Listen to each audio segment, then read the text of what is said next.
Olá e bem-vindos ao podcast On Revista Fevale. Eu sou Ramon Ferreira, acadêmico de jornalismo da Universidade Fevale, e dessa vez vamos nos debruçar sobre o mundo literário. Dessa vez vamos conversar sobre o lançamento do novo livro Há uma Enorme Dor Anunciada, em Porto Alegre, às 6 da tarde. Para isso, chamamos o autor, que por acaso é da Universidade Fevale, Daniel Conte. Seja bem-vindo. Muito obrigado, fico muito feliz de estar aqui, obrigado pelo convite. Espero que a gente tenha uma boa conversa hoje. Professor, para começar, poderia contar um pouco sobre a sua história acadêmica e profissional? A minha história acadêmica e profissional. Bom, eu sou professor de literatura, né, na universidade há 23 anos já, mas sempre e o que me leva a escrever sempre, né, de forma artística, assim, voltado para a arte, voltado para a poesia, voltado para a literatura ficcional, é basicamente a minha atividade de tradutor, né? Então, faz 30 anos já que eu sou professor de literatura, mas, paralelo a isso, eu sempre trabalho também com a ideia e com temas de tradução. Então, eu traduzo pessoas importantes, poetas importantes, que me fazem, que me inspiram, que me levam e que me significam na vida, assim, para continuar escrevendo, para continuar criando, assim, e é um aprendizado constante. Então, a minha carreira, ela é uma carreira pautada pela docência, né, a formalidade da docência, e também pela questão da tradução. Uhum. E qual que é a tua ligação com a Fevale? A minha ligação com a Fevale é uma ligação já de mais de 2 décadas, né? Hum, e quem está 23 anos num espaço, seguramente viveu esse espaço, né, com bastante significação, assim. E há 23 anos eu tive o privilégio também de ajudar a construir os programas de pós-graduação, as especializações. Então, a minha ligação da Fevale é uma ligação de trabalho, mas é também uma ligação afetiva muito forte, porque aqui eu tenho grandes amigos, tenho pessoas que são muito importantes para mim, que fazem parte da minha vida. A universidade é uma ligação comigo, tem uma ligação comigo e eu com a universidade bastante importante, assim, na minha construção de intelectual, de pesquisador, né, e também na minha condição de trabalho. E agora, partindo para alguns termos, para a gente poder se familiarizar. O que é PPG e como que ele se relaciona com a produção literária? O PPG é um programa de pós-graduação, né? Eu especificamente trabalho e coordeno o programa de pós-graduação em Processos e Manifestações Culturais, que é um espaço privilegiado dentro do mundo, né? Dentro desse sistema laboral que a gente tem, porque os PPGs, os programas de pós-graduação, são espaços onde a gente pensa, né? Onde a gente pensa a nossa territorialidade, onde a gente pensa os nossos fazeres, onde a gente pensa criticamente o mundo, né? E de onde se originam, a partir desses pensamentos, muitas materialidades, né, que são resultantes desse processo intelectual, ou seja, do processo de reflexão, de investigação, mas é também, antes de tudo, um espaço dialógico, né? Um espaço de pesquisa, um espaço onde a gente se constrói e se desconstrói, né? Sempre, porque é um espaço em que a gente tem a possibilidade de se orientar, né? E de se rearranjar simbolicamente em eterna permanência. Então isso é muito bom, né? Porque é um espaço, eu costumo dizer, onde a gente não envelhece, não dá tempo para envelhecer, porque a vida sempre é muito pulsante, a vida sempre nos exige coragem. E o Guimarães Rosa tem uma frase linda, né? Lá no meio da obra dele tem uma frase que é: o que a vida quer da gente é coragem, né? Então, os programas de pós-graduação, eles são programas que exigem de nós coragem, né? Coragem para se rever, para se ressignificar, e coragem para se posicionar diante do mundo, se posicionar diante da ordem simbólica, né? que nos constrói, que nos representa, né? é um espaço em que a gente consegue rever os regimes de representação da vida, os regimes de representação da sociedade, né? E é dali que surgem, a partir das pesquisas, das investigações, dos trabalhos publicados, é dali que surgem as ideias, as métricas, os parâmetros e os critérios, por exemplo, para a construção de políticas públicas, né? Ou seja, o que a gente faz no PPG da Fevale, nos programas de pós-graduação, são produções bastante significativas que transbordam ali o espaço da universidade, né, transcendem os muros da universidade e, de fato, atuam de uma forma derivada e derivante dentro da sociedade. E com essa movimentação da vida, como que na tua rotina tu consegue equilibrar tanto o papel de ser professor e poeta? Eu não consigo. Se a gente pensar em equilíbrio, se a gente achar, ou se alguém falar que consegue equilibrar, é um sujeito que não está sendo justo consigo. Porque a vida é justamente o desequilíbrio.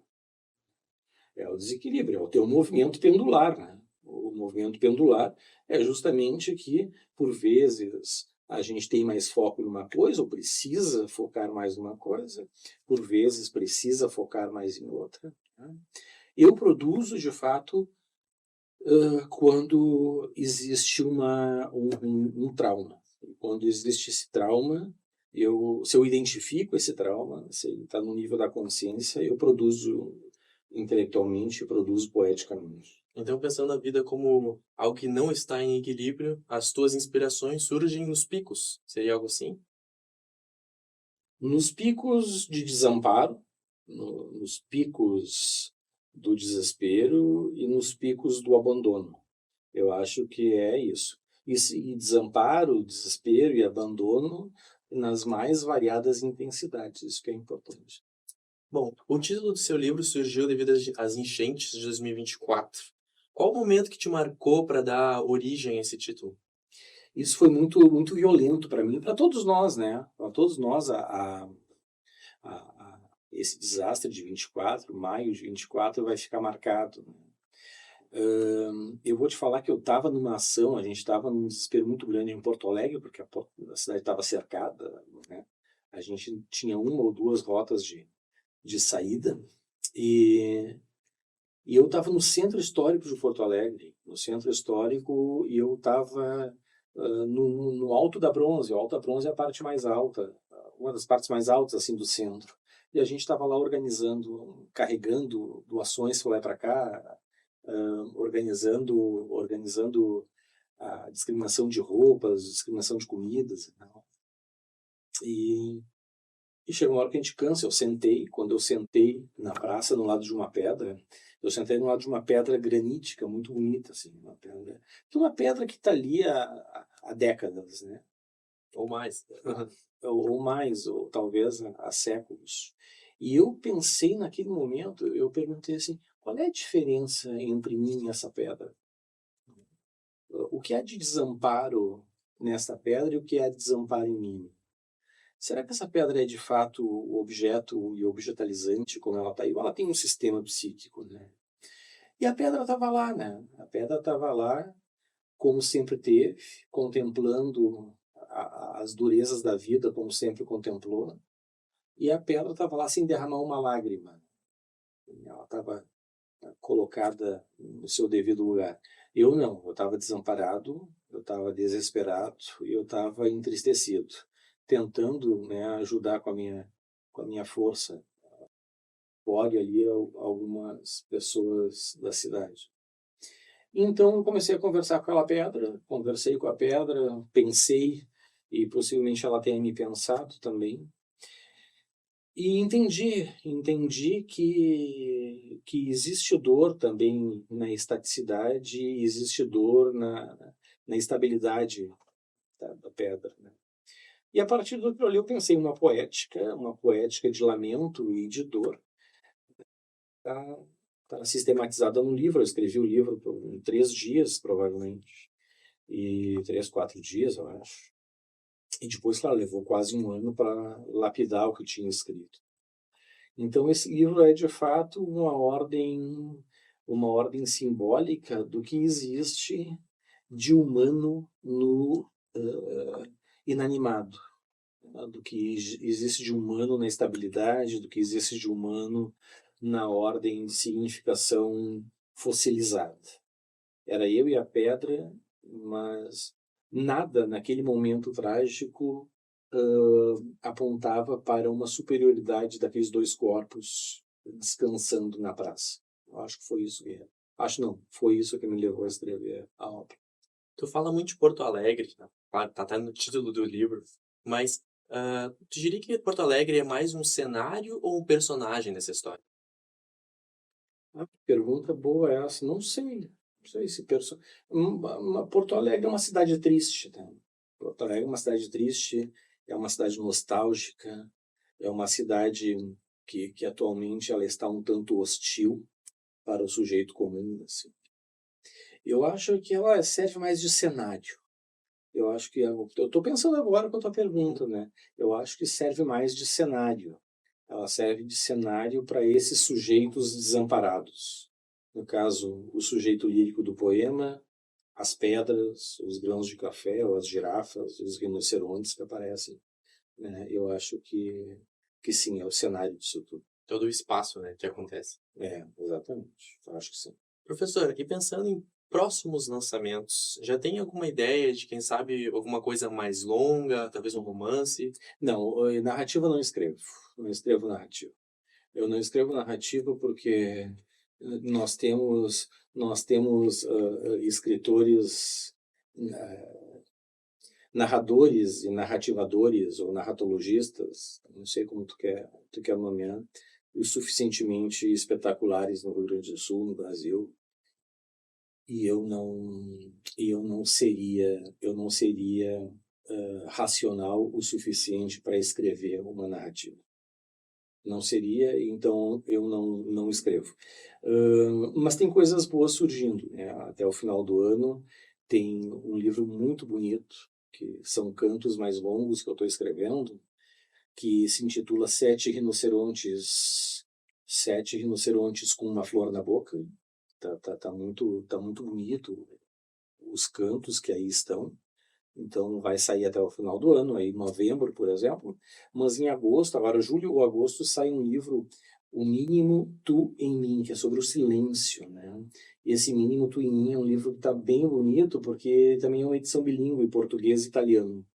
Então vai ser publicado pelo Conselho de Pesquisa da Itália, né, em Roma, e vai estar rodando por aí muito em breve. Então a gente tem eu tenho a perspectiva deste ano eu falo que tem a tradutora também, mas de lançar este Minuto em julho e até ao final do ano Sete Rinocerontes com uma Flor na Boca.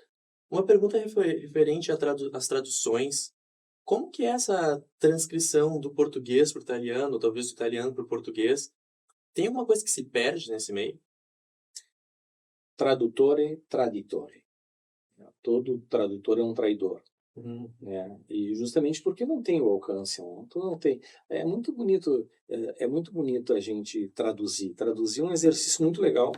É um exercício legal porque tu vê o quão insignificante tu é como sujeito na tua língua, né? E tu vê quão insignificante tu é em relação à cultura. A gente tenta aproximar as imagens, né? A gente tenta traduzir de forma que seja alcançável ali, mas é complicado. A tradução é um exercício de vaidade, né? É um exercício de vaidade do tipo, eu traduzo, por exemplo, os nomes como Mahmoud Darwish, que é um palestino, né? Eu traduzo o Walt Whitman, Garcia Lorca, essa gente que produz bastante, assim, tem uma carreira enorme assim de tradução. Eu traduzo para o português, né? Mas é claro, esse meu livro em português foi traduzido por uma professora, uma tradutora italiana, especialista em língua portuguesa, né, em tradução de língua portuguesa. Mas assim, é um livro de 100 páginas, talvez tenha 80 poemas, por exemplo, e a gente trabalhou 6 meses traduzindo, reunindo uma vez por semana, né? Porque às vezes uma preposição do verso muda o sentido do verso, né? Um substantivo ele não vai alcançar a dimensão significante que tem na tua língua materna. Então, não é uma transcrição, né? Tu usou a palavra transcrição, não é transcrição, é a tradução. E a tradução é, em si, essa transposição da significação da imagem, né? Que é diferente para mim, para ti. Se já é diferente uma imagem para mim e para ti, tu imagina o que é de uma cultura para outra, de uma língua para outra, né? Então, o grande problema da tradução é sempre o significante da imagem, ou seja, o que aquilo vai dimensionar, extensionar a partir do teu imaginário e como ela vai significar. Né? Então, isso é uma coisa importante da gente entender. E não é fácil traduzir. Traduzir é um exercício lindo que eu aconselho a todo mundo que sabe uma língua estrangeira tentar traduzir, né, escritores e poetas e contistas, enfim, romancistas, mas é um exercício super delicado. Eu sou professor de espanhol já há 30 anos e às vezes eu fico 2, 3, 4 semanas num poema de 10 versos. Então, esse é o processo da tradução. É um processo longo, é um processo doloroso e é um processo muito bonito, né? É bonito porque tu consegue acessar ao outro uma imagem de significação que é da cultura dele. Então, isso é uma cultura muito singular. Isso é legal. É uma coisa que a gente aprende quando está aprendendo uma nova língua é que tu não tem que aprender só palavras, é uma questão cultural mesmo em torno, né? Claro. Porque quando tu aprende uma nova língua, tu não aprende a língua, né? Tu aprende a língua, tu aprende as imagens da civilização daquela língua, né? Então, quer dizer, quando tu pronuncia uma palavra numa língua estrangeira, não pronuncia a palavra em língua estrangeira. E tu não está só pronunciando o significante da palavra em língua estrangeira. Tu está pronunciando e provocando a memória toda a lucidez imagética daquele povo, daquela língua, daquela colonização, né, daquela resistência. Então é muito interessante a gente pensar nisso. Tanto é que quando a gente aprende língua estrangeira, que tu falou, né, tu te sente que tu está bem em língua estrangeira quando tu começa a chorar em língua estrangeira, né? Se a gente se desilude numa língua estrangeira, tu tá com ela bem dominada já. Professor, pensando no contexto da literatura dos dias atuais, nesse mundo que está cada vez mais acelerado, qual a importância dos poemas, dos romances? Também quais seriam as dificuldades de conseguir aproveitar a poesia mesmo com esses tempos acelerados? Não tem dificuldade em aproveitar a poesia, né? Poema, por exemplo. Não tem dificuldade nenhuma. A única questão é a medida da tua ignorância, né? Eu acho que a literatura é importante para medir a nossa ignorância, né? Ignorância não é uma coisa pejorativa. Ignorância é do que a gente ignora no mundo mesmo, do que a gente desconhece, tem que conhecer.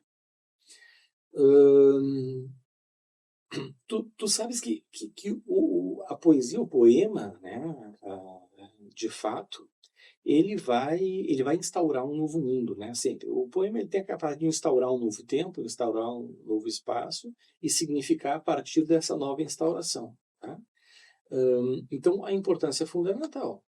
A importância que tu perguntas, qual é a importância fundamental? Primeiro, pela leitura, pelo ato da leitura.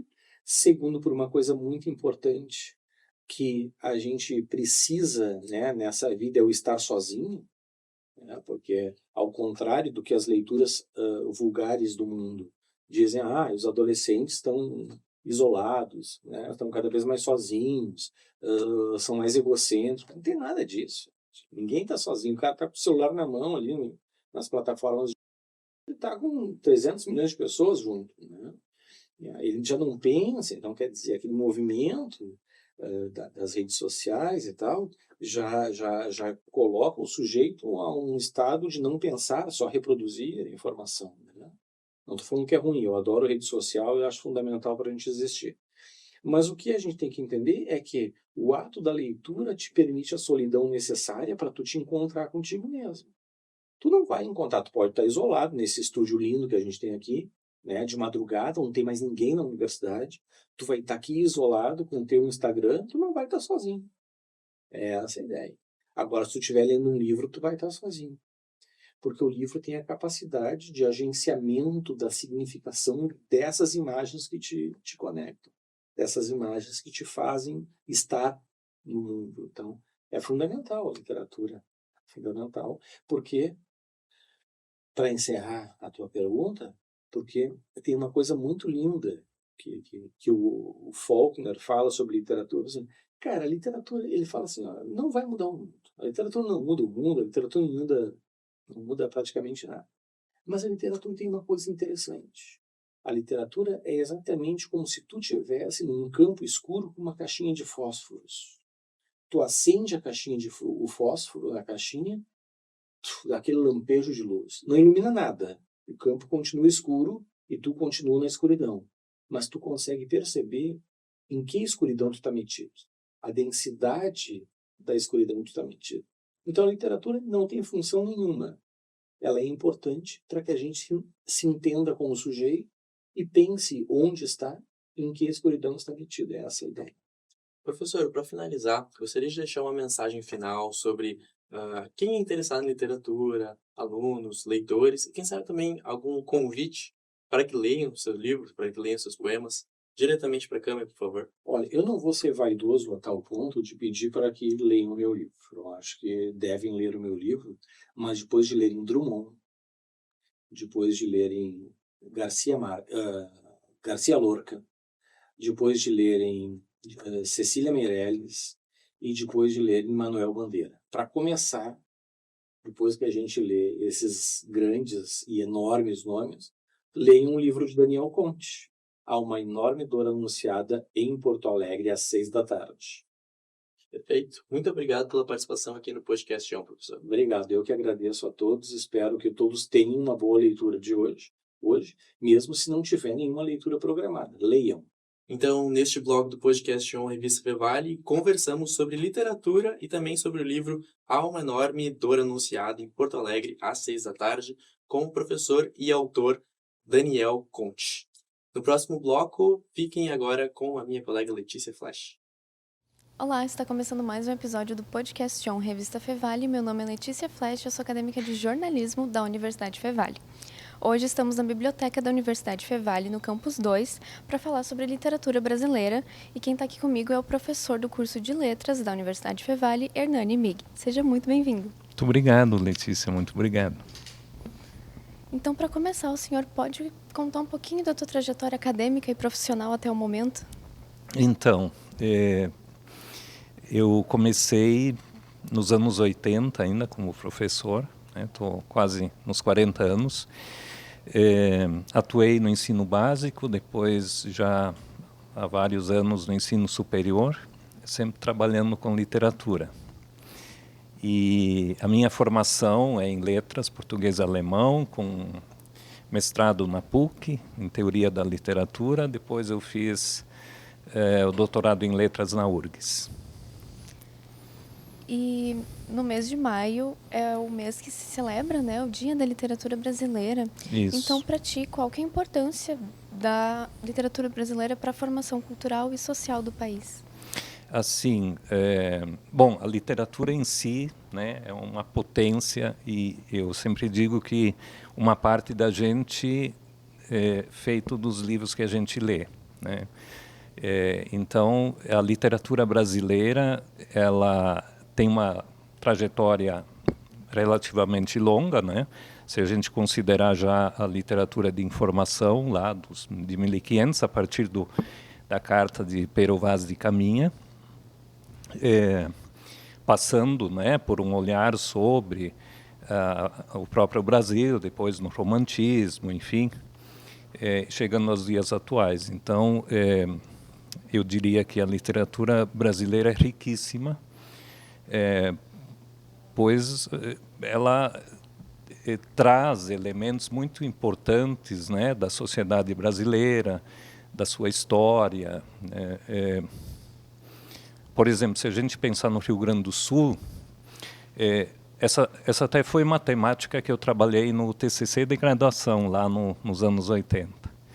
Se a gente for olhar para o Rio Grande do Sul, né, a gente há pouco tempo comemorou aqui os o bicentenário, né, os 200 anos de imigração alemã, todo esse processo ele está, de alguma forma, representado na literatura. Então, por exemplo, se a gente for pensar nos primeiros anos de imigração alemã, lá de 1824, visita isso no José Guimarães, que é o A Ferro e Fogo. Se a gente quiser ver como as primeiras cidades de origem alemã surgiram, a gente vai para um rio imitorreno do Viana Mug. Se a gente quer dar um salto a mais e verificar como se deu o processo do êxodo rural lá nos anos 70, 80, a gente vem para o Charles Kiefer, que foi uma nova, eu diria assim, uma migração interna importante, né? Porque os pequenos agricultores não conseguindo mais viver no interior. Charles Kiefer é lá da região de Cruz Alta, né? Enfim, com a implantação na monocultura, esses agricultores vieram para o Vale dos Sinos em função das empresas de sapato. Então, bom, pela ficção a gente consegue ver todo esse movimento. Então, é super importante a gente ter esse acesso pela ficção para tentar entender a sociedade brasileira. E como a literatura brasileira evoluiu desde os primeiros períodos até a produção contemporânea e quais foram as transformações mais marcantes? Assim, eu não usaria o termo evoluiu, eu usaria o termo se transformou, né? Bom, a gente historicamente não é um país de leitores, né? Em termos de produção literária, também houve um cerceamento, né, durante muito tempo. A gente ainda não conseguiu chegar no patamar que gostaria que fosse, mas se nós analisarmos de uns anos para cá, nós temos uma possibilidade maior de socialização da literatura. Por que isso?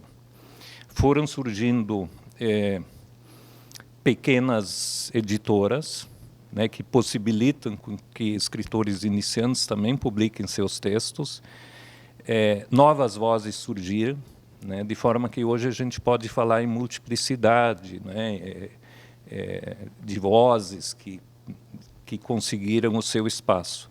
Obviamente, como eu disse, ainda não como nós gostaríamos que fosse, mas já há eu diria assim, um início significativo em termos de possibilidade de publicação. Isso é importante porque a literatura, como uma produção cultural, ela não pode se limitar a algumas pessoas, né? Então, o que a gente tinha, né, até eu diria uma impossibilidade de publicação por parte, né, de um considerável segmento da sociedade que não tinha essa voz para ser ouvida, para ser lida. Então, essa, para mim, foi a maior transformação, assim, né, de uns anos para cá, que a gente pode falar de uma diversidade literária. E a gente vê muito o cinema brasileiro crescendo no exterior, por exemplo, mas a literatura brasileira ainda não conseguiu chegar lá. Por que tu acha que isso não aconteceu ainda? Alguns autores furaram a bolha, né? Como Paulo Coelho, por exemplo. Sim, sim. Talvez, mas tem muitos escritores brasileiros, eu diria, sendo lidos no exterior, né? Principalmente os do cano, né? Machado de Assis, enfim. São figuras importantes, né, no exterior.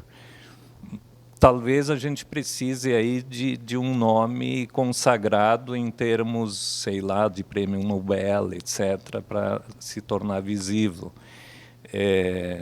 Mas existem contemporâneos sendo estudados, né? Eu há pouco tive num congresso em Portugal, e uma das apresentações foi sobre a árvore mais sozinha do mundo, que é da Mariana Carrara Salomão, que é uma autora contemporânea. Então, eu acho que aos poucos, né, a nossa literatura também vai sendo conhecida no exterior. Assim esperamos. Isso. E Agora o Ministério da Educação ele lançou o MEC Livros, que Isso. possibilita a democratização do acesso aos livros, considerando que a população brasileira não tem muito hábito da leitura, né? Qual que é a importância desse tipo de iniciativa, né? Uhum. Assim, o acesso ao livro ele é importantíssimo, né? E aí nós temos que analisar várias formas. Primeiro, eu diria assim que existiu já, né? Existiu há muitos anos um programa chamado Literatura em Minha Casa. O que era isso? Era um kit de livros que eram alcançados pelo governo federal, pelo MEC, né? A partir de um programa em que os alunos recebiam para levar para casa e formar sua biblioteca, porque a gente entendia que o livro físico em casa, né, sendo meu, ele poderia potencializar esse interesse pela leitura. Então é importante esse acesso, porque o livro infelizmente é caro, né? E a gente pensando assim na maioria da população, principalmente daquelas pessoas, né, daqueles alunos de escola pública, não tem como professor, por exemplo, escolher um romance para trabalhar com todo mundo. Então, os alunos não têm possibilidade de adquirir esse livro, que, enfim, está R$40, R$50. É uma fatia importante do salário dos pais.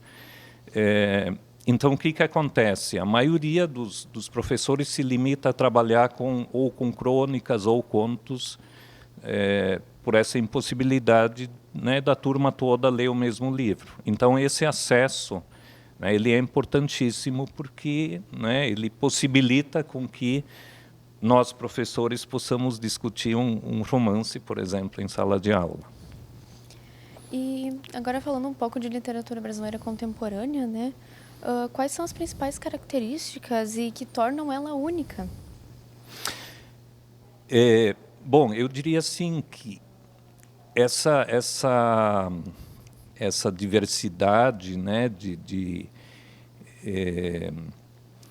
que nós encontramos hoje na literatura, eu acho que essa multiplicidade de vozes que se apresenta também significa, né, temáticas distintas, significa olhares distintos, significa experiências distintas, né, por parte do leitor. Então, eu acho que isso faz com que ela seja única. E quais autores contemporâneos tu destacaria, assim, atualmente? Essa pergunta fazem muitas vezes, e eu não gosto de respondê-la pelo seguinte. Bom, se eu aqui falar em, sei lá, 3, 4, 5 autores, isso significa já que eu projeto um olhar hierárquico sobre eles e obviamente que, né, o livro é uma escolha muito pessoal, muito subjetiva. Mas eu diria assim que existem atualmente muitas opções, né? E cabe aí a cada leitor escolher a partir do seu gosto de leitura, enfim, do seu dia também, porque, né, nem sempre a gente está disposto a ler tal obra, ler outra, enfim. O importante para nós, leitores, é essa possibilidade de circulação, né? Principalmente se a gente for falar em alunos de escola ou em leitores iniciantes, essa possibilidade que eles têm de circular pelos livros e escolher pelo seu gosto, né? Eu acho que isso é muito importante pensando na formação dos leitores. E quais seriam os maiores desafios atualmente, tanto em produção literária quanto os leitores em si? Eu acho que o desafio ele está sempre presente e está muito relacionado a essa possibilidade de publicação de novos autores, né, porque ainda tem um potencial enorme de pessoas que gostam de escrever e que não conseguem chegar a uma publicação. Acho que esse é um desafio. E, por outro lado, pensando nos leitores, claro que, né, o país que a gente desejaria é um país de leitores. Então, o acesso ao livro ele é importantíssimo. Eu acho que, tentando enfrentar esses dois desafios, a gente consegue alcançar números muito melhores em termos de proficiência leitora, de formação de leitores, né, enfim, de leitores mesmo, porque pelos índices nós estamos muito aquém, né, do que a gente desejaria em termos de proficiência leitora. E agora, para a gente encerrar diretamente para a câmera, o senhor pode indicar livros, autores que seriam essenciais para começar, então, a estudar a literatura brasileira? Assim, pela minha experiência como professor, alguns gostam de começar pelos contemporâneos, né? Então, eu tenho muitos alunos assim que não tiveram a oportunidade de ler, enfim, de ter acesso ao livro, e eles me dizem assim: olha, eu comecei a gostar a partir dos contemporâneos. Talvez essa seja uma solução, né? Seja uma alternativa, quer dizer, com a qual eu concordo, porque eu acho que essa obra está mais próxima da realidade dos nossos alunos. Mas também há aqueles que gostam, né, de aventura, e aí escolhem, né, pelo próprio gêneros, né, de aventura, ou, enfim, de terror, né, e aí depende do gosto de cada um. Como eu disse antes, é muito subjetivo isso, né, essa escolha é muito subjetiva, mas o importante é que, né, todos leiam, todos procurem, né, os seus textos que consideram importantes para si, né, e por aí vai, né. Eu acho que esse caminho inicial ele é importante. O livro não pode ser visto como uma obrigação ou como, né, uma tortura. A leitura tem que ser prazerosa. Esse prazer parte do interesse que eu tenho em percorrer aquelas páginas. Então, professor, agradeço muito a tua participação aqui no podcast John. Imagina, eu que agradeço mais uma vez o convite de vocês para falar no Dia da Literatura Brasileira. Muito obrigado. Neste bloco do podcast John, conversamos sobre literatura brasileira com o professor do curso de Letras da Universidade Fevale, Hernani Mig. O podcast John é uma produção dos acadêmicos de jornalismo da Universidade Fevale. Apontando a câmera do seu celular para o QR Code que está aparecendo aqui na tela, vocês têm acesso ao nosso Instagram, @podcastjohnrevistafevale, ao YouTube e Spotify. A produção é da minha colega Liz Cardoso, dos meus colegas Ramon Ferreira, Riquelme Pereira, Leonardo dos Santos, Misael Monserrat e eu, Letícia Flesch. A técnica é de Carlos Pereira e Rinaldo Silveira, com orientação do professor Marcos Santuário. Muito obrigada e até mais!